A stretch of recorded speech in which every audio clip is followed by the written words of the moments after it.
بسم الله الرحمن الرحيم نحمده ونصلي ونسلم على النبي الكريم وبعد. Honorable brothers and sisters, as you all know that tomorrow inshallah ta'ala, Friday the 13th, after Salatul Isha, we will have our very first book launch here. One of the scholars is actually visiting us from all the way from Canada, and he will be talking about the fiqh in general, and specifically talking about the fiqh of Abu Hanifah rahmatullahi alayhi, how he has gathered hadith and fatawa from the ulama of Kufa. So it's going to take us all the way back to 80, 90, 100 Hijri, the first century. And that will be very interesting for us to listen to him, inshallah ta'ala. It's very important for us to understand how our beautiful religion was developed into fiqh and hadith, and how the hadith came into collection, how the books of fiqh came into collection. It's very important to understand this kind of history, also from authentic scholars as well. People who speak with references, people that you could trace back. This is very important. Ustaz Umar Subida is one of those scholars, alhamdulillah, that he has studied from authentic scholars, and he himself, mashallah, also studied those kind of texts as well. You know, Imam Abu Hanifah doesn't need any introduction. Imam Abu Hanifah, everybody knows, is Nu'man ibn Thabit. He is the only Imam from the four A'immah, Abu Hanifah, Malik, Shafi'i and Ahmad. From the four Imams, he's the only Imam who is a Tabi'i. So that is itself a virtue, because he has met four companions, one companion to be more very specific, Anas ibn Malik radiyallahu ta'ala an. And he's an Imam, we say Tabi'i ru'yatan, not riwayatan. Ru'ya means he became a Tabi'i by looking at a Sahabi, not by narrating from a Sahabi. So there's a technical difference there, because some scholars say he's not a Tabi'i because they look at the narration, that he hasn't narrated from any companions. But he's a Tabi'i ru'yatan, means looking at a Sahabi, not riwayatan, not narrating. So there's a technical difference, but he is a Tabi'i, which is accepted by all the Imam of his time. Moving on, Abu Hanifah rahmatullah alayhi, he didn't develop a new fiqh.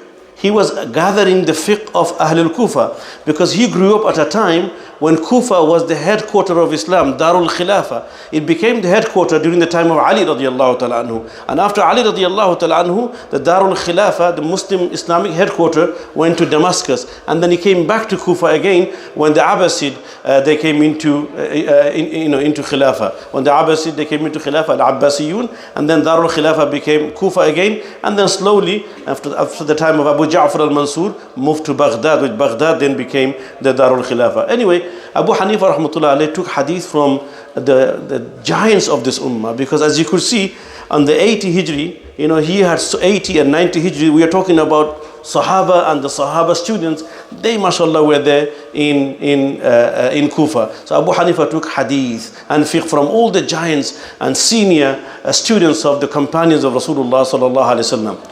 Moving on to Imam Muhammad bin Hassan al-Shaybani. This is very interesting, by the way, because the book launched tomorrow, Imam Umar Subida, I'm sure he will talk more in details, inshallah. Imam Muhammad is the student of Abu Hanifa. And the book launch that we're going to have tomorrow is actually the narration of Imam Muhammad from Imam Abu Hanifa. There is no mediation. It's a direct narration of Imam Muhammad from Imam Abu Hanifa, rahimahumullah ta'ala. Imam Muhammad was only 14.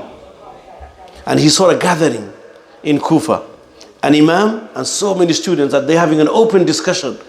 So this young boy at the age of 14, think about this. He realized that the imam is at the front. He went straight to the imam. I have a question to ask you. Abu Hanifa, go ahead.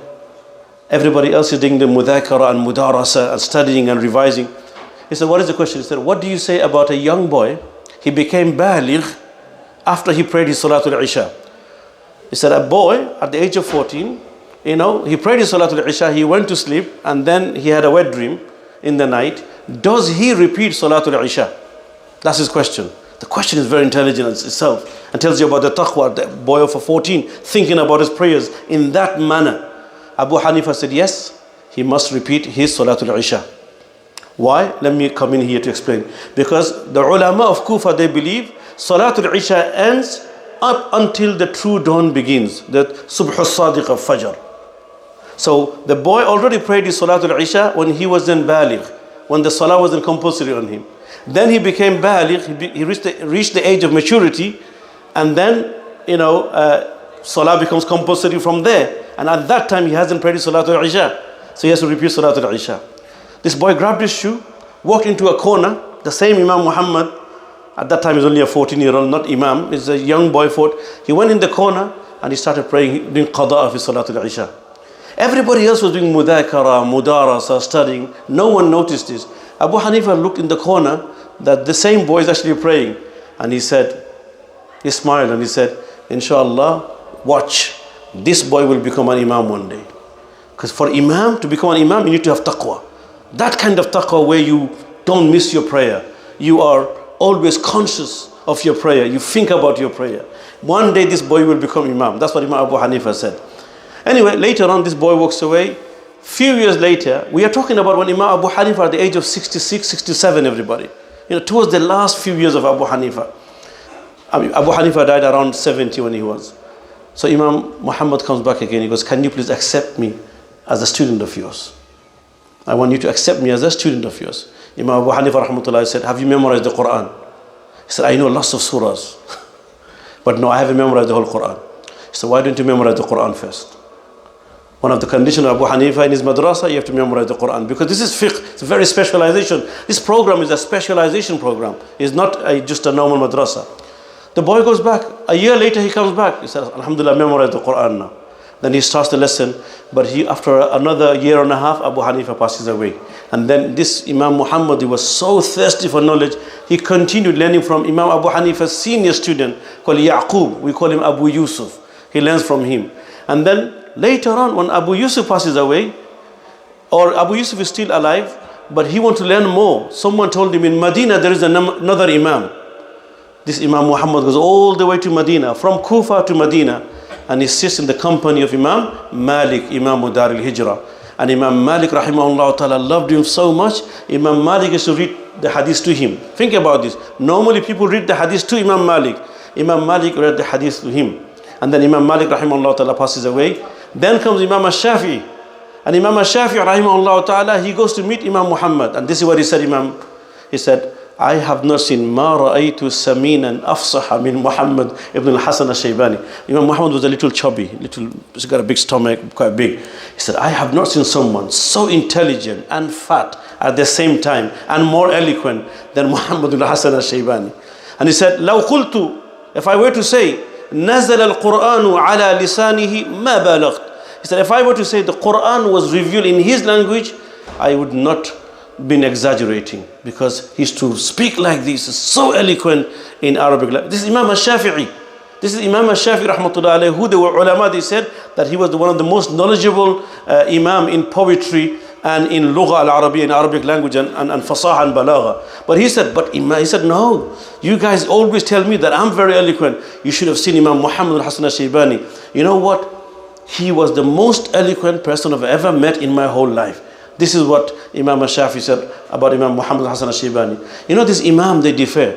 As you could see, Imam Abu Hanifa met Imam Malik.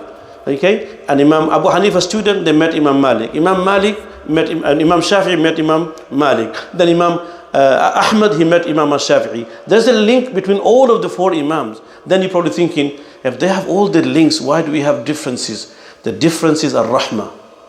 The differences in this kind of all the different opinions that we have, they are not a source of zahma. It's not to create enmity and hatred. It's to create wus'a, sa'a, spaciousness, so that inshallah ta'ala, sometime a person probably can't act upon a very strict mas'ala from an imam. There is a rukhsa, some sort of dispensation for another. So this is istinbat, it's deriving issues. Same Quran, same hadith, four different understanding. There's nothing wrong with that. These are called furu' masail far'iyya, subsidiary issues. Only the jahil and ignorant person will say that one is only true and all other are batil. Batil means completely incorrect. You could say one is preferred, other is not preferred. One I like, one I do not prefer. That's fine. That's how the imam did. To say other is completely nullified, non-existent, incorrect, no one has ever said that. So alhamdulillah, we need to understand how fiqh works. And you know what, don't think this is only for the scholars. We don't have to, we laymen don't need to understand. We all could understand, it's not that difficult. I'm inviting all of you, inshallah ta'ala, listening to me, to come to our book review, book launch, tomorrow. Isha will be 7:30, and after that the imam will be here. He will be bringing his book as well. If you would like, you could even purchase and buy his book as well. I don't know the price, so you have to wait till tomorrow, inshallah ta'ala. Jazakumullah khairan. Aquli qawli hadha wa astaghfirullah.